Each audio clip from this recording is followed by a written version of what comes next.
Hi, I'm Fran Swan. I currently live in Washington, D.C. This is my third trip to Tunisia. I'm quite drawn here. The first trip I took with my family, including two teenage children, was the spring after 9/11. It was my personal protest towards the prejudice that I saw and heard verbalized around me by lovely people who just didn't have any understanding of what was really going on. And I wanted to gain more understanding. I wanted to go to a place where different kinds of people were living together in harmony. So the first trip, we did an exciting tour with Jerry, Tunis, USA. We traveled from the north to the south, including the Sahara, which was very, very exciting for us. And we just always felt this close relationship to Tunisia.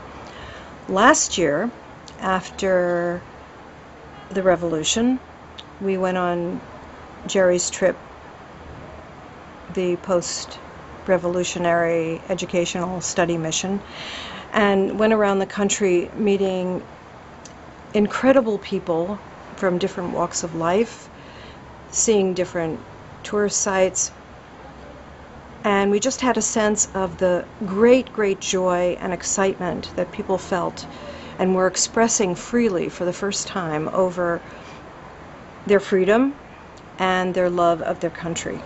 So we kind of got caught up in that spirit. The sense that Tunisia was a place that was changing, that people were able to develop in different ways, and we just wanted to come back. We wanted to talk to people, see the further changes, have a greater sense of what was really going on in the country. Now you're back here, just so people who see this understand. This is about a year and a half now after the revolution. You're on your third trip back. Yes. And what is drawing you? Do you envision you'll be here again? Is this something that you're drawing an affection to the country, a passion to the country that would have you coming back? Yes, and I think also because we've gotten to meet people, we've been invited into their homes, we've been able to talk freely with people about their sense of what's going on and what the future might hold, that we want to be part of it, even though it might be on the periphery and still we might be considered tourists, but it's a different way of seeing a country. So we've done a lot of hanging out in cafes and talking with merchants. We've been delighted to see that there are tourist buses returning, and even though there might be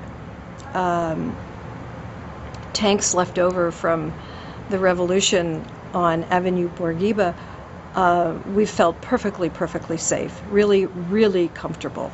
And it's enthralling to be here. Now you were here over the May Day celebrations that took place, and there were large, I don't want to use the word demonstrations, but there were large crowds on Avenue Bourguiba. Were they threatening to you at all, intimidating these crowds, or what did you feel the spirit was at that time? Well, seeing thousands of people. I was not in Tunis on that day. I was down south doing a little touring, so I can't address that. Did you have any feeling elsewhere while you were traveling on May Day, or any sense of the celebration or the feeling of people? Yes, it was really wonderful. It was a day that people were coming out, they were enjoying themselves, they were feeling proud, they were so happy to be able to be out and about, and they were feeling celebratory. Now, you've mentioned this is your third trip. You've traveled extensively in the Middle East, North Africa, and many other places. How many places in your travels have you gone back to a third time?